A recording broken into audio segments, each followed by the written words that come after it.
तुमने कभी ना कभी सोचा होगा कि काश मैं टाइम के पीछे जा पाता ताकि अपने लाइफ को फिर से रीस्टार्ट कर सकूं या किसी अपने को बचा सकूं।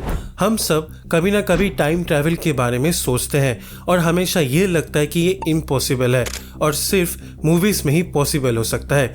लेकिन अगर मैं तुमसे कहूँ रियल साइंस के हिसाब से टाइम ट्रैवल एक्चुअली पॉसिबल है और कुछ तरीकों से ये हो भी रहा है। आज हम टाइम ट्रैवल के पीछे का सच समझेंगे, वो भी बिल्कुल आसान तरीके से। और हाँ, शुरू करने से पहले मुझे कमेंट्स में ज़रूर बताना अगर टाइम ट्रैवल रियल होता तो तुम पास्ट में जाते या फ्यूचर में, और क्यों। टाइम ट्रैवल रियल है, मूवी स्टाइल में नहीं, बस साइंस के रियल रूल्स के साथ। 1971 में दो साइंटिस्ट हाफिली और केटिंग एक सुपर प्रीशियस एटॉमिक क्लॉक लेकर एयरप्लेन में दुनिया घूमने के लिए निकले। जब ये दोनों ग्राउंड पे वापस आए तो उन्होंने प्लेन वाले एटॉमिक क्लॉक के साथ ग्राउंड वाले एटॉमिक क्लॉक के टाइम को कंपेयर किया और रिजल्ट शॉकिंग था। प्लेन वाला एटॉमिक क्लॉक ग्राउंड वाले एटॉमिक क्लॉक के मुकाबले स्लो चल रहा था। ये सबसे पहला प्रूवन एक्सपेरिमेंट था जो दिखाती है कि टाइम अलग तरीके से मूव करती है जब ग्रेविटी और स्पीड चेंज होती है। हमारे जो जीपीआरएस सैटेलाइट स्पेस पे होते हैं वो अर्थ के मुकाबले बहुत ज़्यादा फास्ट मूव करते हैं और वहाँ ग्रेविटी भी काफ़ी कम होती है। इस वजह से सैटेलाइट्स के क्लॉक्स अर्थ के क्लॉक से थोड़ा डिफरेंट चलने लगता है, बहुत ज़्यादा। और इस प्रॉब्लम को सॉल्व करने के लिए इंजीनियर्स को कॉन्स्टेंटली उनका टाइम करेक्ट करना पड़ता है ताकि वो अर्थ के टाइम के साथ मैच करे।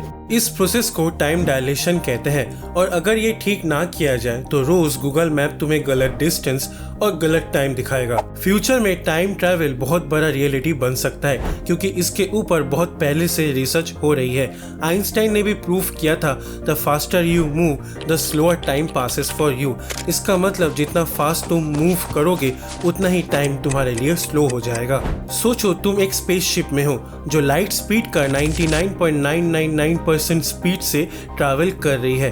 तुम 5 साल ट्रैवल करके अर्थ पर वापस आ गए, लेकिन अर्थ पर तब तक शायद 200 साल बीत चुके होंगे।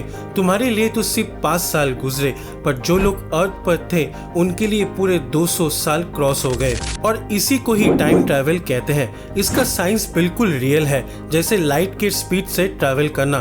बस प्रॉब्लम ये है कि अभी टेक्नोलॉजी उतनी एडवांस नहीं हुई और ना ही हमारे पास उतना पावरफुल इंजन है। सिंपल वर्ड्स में strong gravity equal to time machine. Time gravity में स्लो हो जाता है, जैसे ब्लैक होल के पास। अगर कोई ब्लैक होल के पास सेफली घूमकर वापस आ जाए तो ये पॉसिबल हो सकता है कि वो फ्यूचर में पहुंच चुका हो। स्पीड और ग्रेविटी दोनों मिलकर तुम्हें फ्यूचर में ले जा सकते हैं। तो अब वीडियो के सबसे इंटरेस्टिंग पार्ट में बात करते हैं, पास्ट में कैसे ट्रैवल किया जा सकता है। आइंस्टाइन की इक्वेशंस एक कॉन्सेप्ट अलाउ करती है जिसे क्लोज टाइम लाइक कर्व्स कहते हैं। बेसिकली स्पेस टाइम में ऐसे लूप होल्स होते हैं जहां से तुम पास्ट में वापस जा सकते हो। साइंटिस्ट ने पास्ट ट्रैवल के ऊपर बहुत सारे आइडियाज दिए हैं। उनमें से एक आइडिया है ट्रिपलस सिलेंडर, एक बहुत ह्यूज इन्फिनिट घुमा हुआ सिलेंडर। थ्योरी के अकॉर्डिंग ये सिलेंडर स्पेस टाइम को इतना ट्विस्ट कर सकता है कि टाइम लूप्स में क्रिएट हो जाए। लेकिन प्रॉब्लम ये है कि इस सिलेंडर को ट्रूली इन्फिनिट बनाना पड़ेगा, जो अभी प्रैक्टिकली पॉसिबल नहीं है। गोल्डन यूनिवर्स रोटेटिंग यूनिवर्स का एक मॉडल था जो मैथमेटिकली बैकवर्ड टाइम ट्रैवल को अलाउ करता है, लेकिन हमारा यूनिवर्स ऐसे रोटेट नहीं करता, इसीलिए ये आइडिया प्रैक्टिकल नहीं हो पाया। और वर्म होल्स के बारे में तो तुमने बचपन से सुना होगा, एक टनल जैसा स्ट्रक्चर जो स्पेस और टाइम के दो अलग पॉइंट्स को कनेक्ट करता है।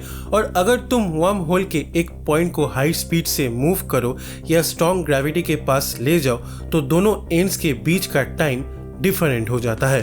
इसका सिंपल मतलब वर्म होल तुम्हें पास्ट या फ्यूचर दोनों जगह ले जा सकता है, पर एक बड़ा प्रॉब्लम है।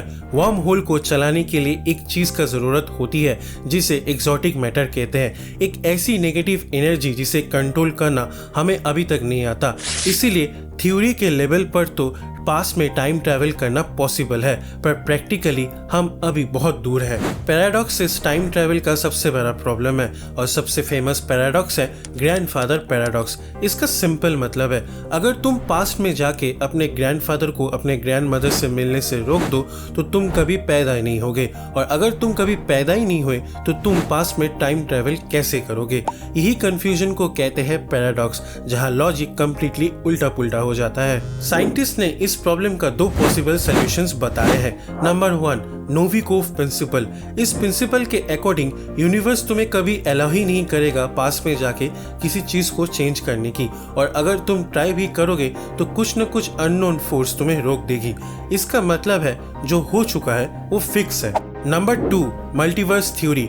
इसके हिसाब से बहुत सारे यूनिवर्स होते हैं, इन्फिनिट। तो अगर तुम पास्ट में जाकर कुछ चेंज करते हो तो तुम एक नया टाइमलाइन क्रिएट करते हो। तुम ओरिजिनल पास्ट को चेंज नहीं करते, बस दूसरे यूनिवर्स में शिफ्ट हो जाओगे, वैसे ही जैसे एवेंजर्स एंड गेम में हुआ था। और इंटरेस्टिंग बात यह है कि बहुत सारे फिजिसिस्ट इस आइडिया को सपोर्ट भी करते हैं। तो टाइम ट्रैवल रियल है कि नहीं? हाँ, टाइम ट्रैवल रियल है। आज नहीं तो फ्यूचर में हम टाइम ट्रैवल जरूर करेंगे, क्योंकि इतना सारा एक्सपेरिमेंट और प्रूफ्स यही कहता है। और जो रोज होता है वो है हमारा जीपीआरएस सिस्टम और स्पेस ट्रैवल। हमें अपना टेक्नोलॉजी एक्सपेंड करना होगा।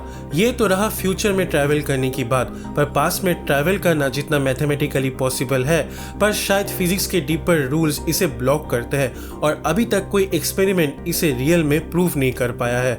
स्टीफन हॉकिंग्स ने कहा था यूनिवर्स अपने हिस्ट्री को प्रोटेक्ट करता है। शायद वो सही थे। हो सकता है कि टाइम ट्रैवल पॉसिबल हो, पर नेचर पैराडॉक्सेस होने से रोक देते हो। अब मुझे कमेंट्स में बताओ, अगर टाइम ट्रैवल रियल बन गया तो तुम फ्यूचर में जाओगे या पास्ट में, और क्यों? और अगर तुम इसका पार्ट 2 चाहते हो जिसमें मल्टीवर्स और वर्म होल्स डिस्कस हो तो कमेंट्स में द टाइम मशीन जरूर लिखना, और वीडियो को लाइक, शेयर और चैनल को सब्सक्राइब करना मत भूलना। मिलते हैं फ्यूचर में।